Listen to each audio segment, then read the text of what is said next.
Today, I'm going to talk about a bit of a scary experience that happened to me when I first started riding dirt bikes on trails in the woods. This story has actually impacted me greatly from the moment it happened up until now in many aspects of my life, not just dirt bike riding. Today, I'm going to tell you the story of what happened, and I'm going to explain the really important lesson I learned that really changed the way I think about moving through the world. Before we get into this video, if you like this type of content, please be sure to hit the like button and also subscribe to the channel.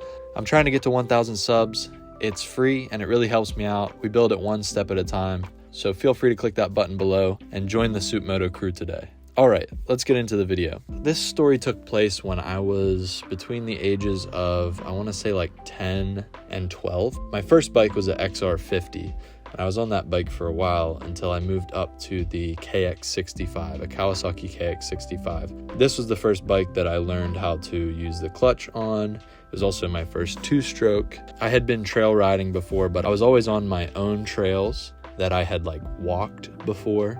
Or I was with my dad following him around. He's the one who got me into riding, and like the back of his hand, he knew the area where I grew up riding.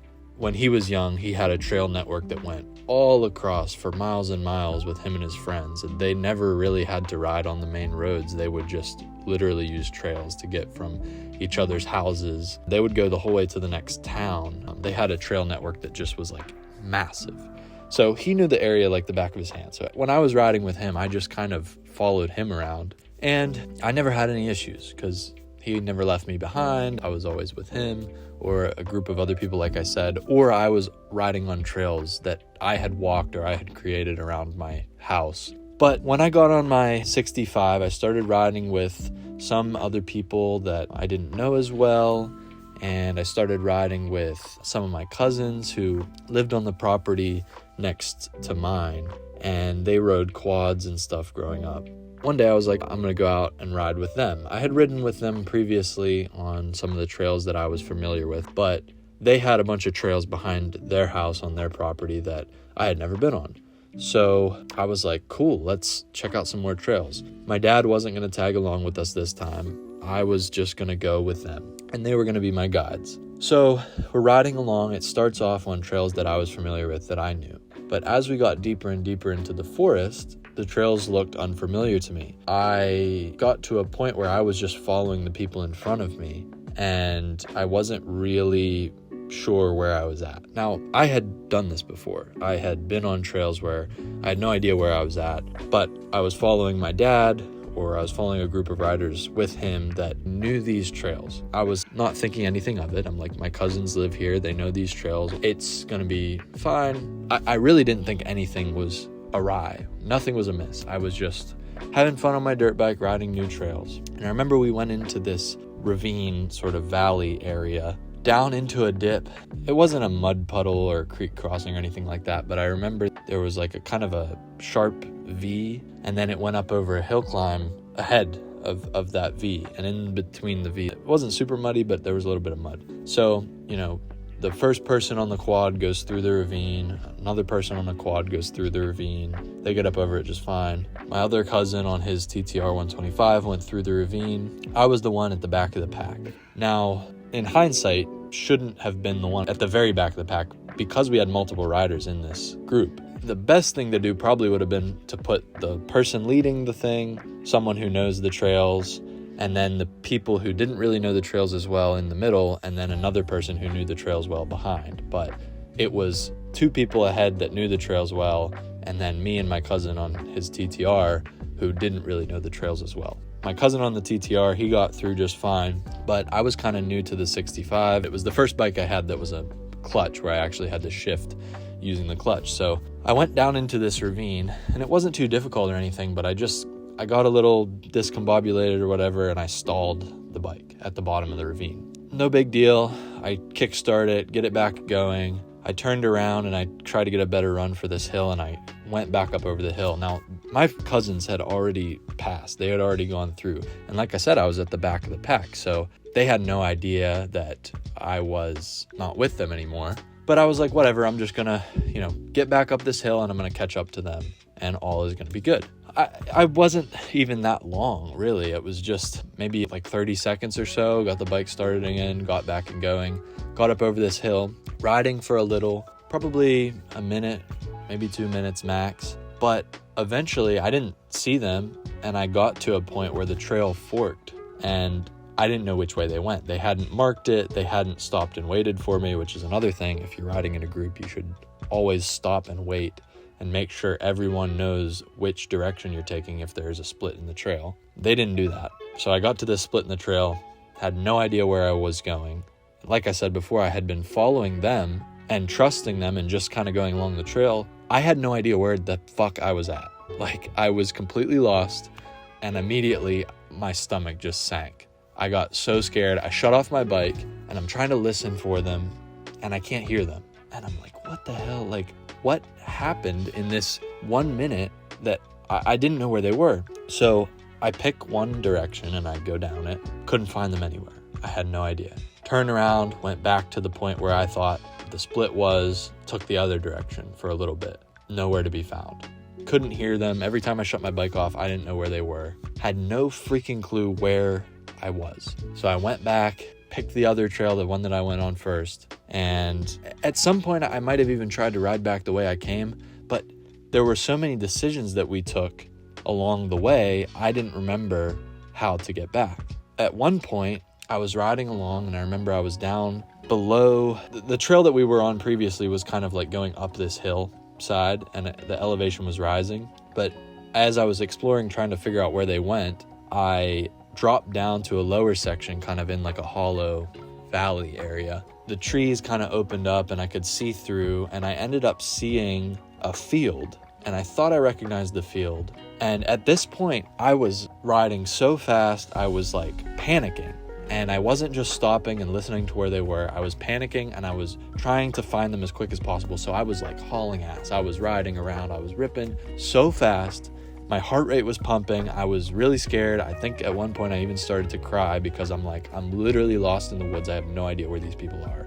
I don't know where I'm at. I don't know how to get back. I was full-blown panicking. And I just saw the field. I thought vaguely it looked familiar, and I just wide open held it through the field, and I'm like, got out of the woods, busted through. I remember there being some sort of debris. I don't remember if it was a fence or something, but I eventually like got around or over, maybe it was like a downed fence or something, and I got over the fence and I was in this field. And I remember it was my uncle's field. I figured out that it was my uncle's field because I saw his house, and like I said, I was just like flying on the bike. I wanted to get back to familiar territory. I just sent it back to the road that I was familiar with, and I rode back towards my house. Got to my house, I pull in, I was flying down the driveway, wide open, come to a stop, tears running down my face through my helmet, and my parents are on the porch, and they're like, what happened? They thought somebody got hurt, because previously I was riding with my cousin, and this similar thing happened where he was riding, he went up a hill climb on a quad, it rolled back down over him, and he like broke his ankle. And I went flying back to the house that day, and my parents were sitting on the porch just like they were this time, and I told them the quad rolled back over on him, and they thought something like that had happened again. And I was like, no, I was riding, and I was trying to tell them this story, and I was like still in the panic, adrenaline was pumping. Relayed the story to them, and my dad did the old thing where he's like, all right, now son, I'm gonna teach you a lesson here. And he sat down and he told me this story about when he was young and he was riding with his brother. His brother was on a full-size motocross bike with all his friends, and he was on a 80 or something. They were miles away from home, and his brother and his friends just ditched him. His bike stalled or something. He got stuck somewhere, and his brother and his friends just ditched him. And he felt the same way, just terrible, sinking feeling. He got left, and he felt horrible. And he told me about how the same thing happened to him. And then he said, this will never happen to you again because of what I'm going to tell you. And he basically told me this piece of advice, which I carried through with me in riding and in life in general, and I have never forgotten it. And it is, always have a mental map of where you are. Now, this might seem really simple, and some of you might be like, well, duh, obviously. It is very obvious that you should probably always try to know where you're at. However, when you're riding along on trails, especially when you're following other people who know where they're going, you kind of turn that part off and you're like, okay, I'm just gonna follow these guys, especially on dirt bike trails in the woods, because they wind around and they twist and they turn, and you can really forget which way you're heading easily. If you've ever been on a trail in the woods, you know what I'm talking about. If you haven't, keep this in mind, because this is going to be really important. You're going to want to have a tendency when you're riding with other people who know where they're at to just follow them blindly. But this situation can easily happen. Luckily, it happened to me where I was only like a 5-minute ride away from my house, but it could have happened where I was like an hour away, and I could have been even deeper in the woods away from a road, and I might not have been able to get myself out. There might have been a ravine or a hill climb or something that I couldn't have got out of, and I would have been stuck. So my dad told me, always have a mental map of where you are, and how he visualizes it. He told me that he visualizes it like a bird's eye view, right? You are looking at the earth as if you're a bird flying overhead, and you're always trying to think about where you are in relation to your surroundings, right?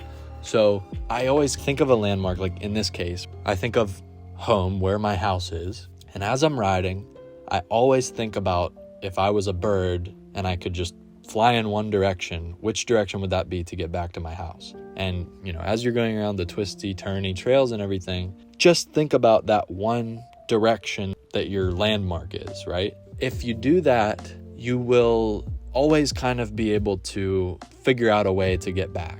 Even if the trails twist around, if you always try to think of what direction your like starting waypoint is, you'll always be able to get back. And it changed my mind of how I started thinking about trails and navigation in that moment, because I kind of ceased to think about it as turn by turn individual places. I mean, you still do a little bit when you're riding and stuff like that. The individual trail markers and how they change, and hills and valleys and different odd looking trees or rocks or things like that, they come up in your mind as landmarks as well. But what kind of goes above that now in my mind is always my starting waypoint, whatever that may be. This has helped me countless times when I have been hiking. I recently moved to the city and I started hiking around in a local park, but the trails zigzag and the forest gets really dense in this park. If you were not paying attention, you would lose sight of where you're going. But I always think, where did I park my car? What direction is that in? Then I kind of zoom out and I think of it as a bird's eye view, and I figure out, okay, I know roughly where I'm at. Roughly, it doesn't have to be extremely precise, but roughly, if you know where you're at, that'll give you a sense of calm.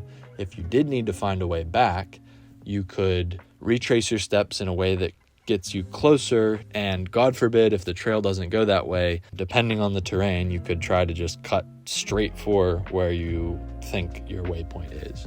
Now, this is not a foolproof method, but I kid you not, it literally changed my entire perspective on navigation and how I move about in the world, that even when I'm driving, I think of this, and it really helps in navigating to think about where I am if I was in a bird's eye view in relation to other things, you know, whether it's a river or downtown or whatever. Pick your waypoint and think about where you are in relation to that. If you're not able to point in that direction of where it is, even if you can't see it, then you should really be reconsidering what you're thinking about in relation to where you are. And especially if you're going to be riding on trails in the woods, you have to find a way to think about this, because you can't always rely on cell service.